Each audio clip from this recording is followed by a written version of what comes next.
Magandang araw sa inyong lahat mga idol. So dumating na yung ating in-order. So special ang araw ngayon dahil magpa-Father's Day na. So ireregalo natin ito sa ating katay. So titignan natin kung ano ang magiging reaction niya kapag natanggap niya itong regalo. So tara at ibigay na natin. Ayan nga at ibinigay ko na sa kanya yung aking regalo at nagtataka siya at nagtatanong ano bang meron. Sabi ko naman Happy Father's Day. At syempre gusto ko siya magbukas nung aking regalo sa kanya. So kaya ayan, pinubuksan niya. So hindi siya marunong magbukas ano. So kaya tinulungan ko na siya diyan. So ayan, so habang nagbubukas nga ako diyan ay nagtatawanan kami diyan dahil takang-taka nga siya kung ano ba yung laman niya ano. At hinuhulaan nga niya, sabi niya napakalaki naman ng box na ito. Sabi niya cellphone daw ang laman. So sabi ko diyan ay hindi yan cellphone. So ayan. Yan mabuksan kasi nga napaka-secure nung pagkabalot niya at doble-doble yung pagkaka-package niya talaga. So ayan. Nung nakita niya nga na malapit nang mabuksan tuwang-tuwa siya. So ayan at dinadahan-dahan ko lang yung pangbukas para hindi ma-damage yung pinaka-karton niya.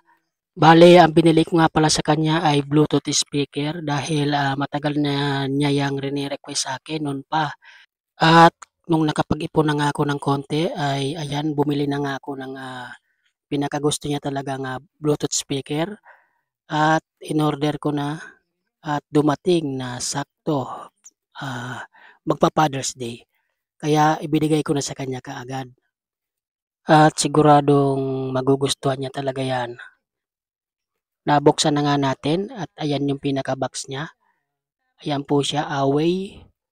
Nagpapasalamat din kami sa kanya sa sakripisyong ibinibigay niya sa amin. Dahil ni minsan hindi niya kami pinabayaan. Gumigising talaga siya ng umaga para ipagluto kami ng pagkain at kahit na nga medyo rinayuman na no, ay bumabangon pa rin para pagsilbihan ang kanyang mga anak. Kaya saludo po ako sa mga tatay na nagsasakripisyo sa kanilang mga anak, nagtatrabaho ng malayo para maitaguyod ang kanilang pamilya. Tinitiis ang lungkot at hirap para mapag-aral ang kanilang mga anak. Sa lahat ng mga tatay, saludo po kami sa inyo.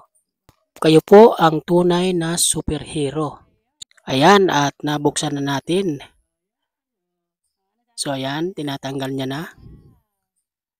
So tuwang-tuwa siya no. So bali ginawa ko ay tinuruan ko na siya diyan kung paano yan gamitin. At pinakita ko na rin sa kanya yung mga lalagyan ng USB at memory card. Para kapag siya na ang gumamit ay alam niya na po ito. At ayan, binuksan ko na. At umilaw na siya, gumana na siya. So tuwang-tuwa siya nang nakita niya nga gumagana na. At itinuro ko din sa kanya kung paano magpalit ng kulay. So bali hindi ko na diyan ipapakita na kinonect na namin siya sa cellphone at pinapatugtog ano. So madali lang po gawin 'yan. Napakadali lang pong i-connect niyan sa cellphone. So hanggang dito na lang po muna ang ating video. So sa lahat ng mga tatay, Happy Father's Day po sa inyong lahat.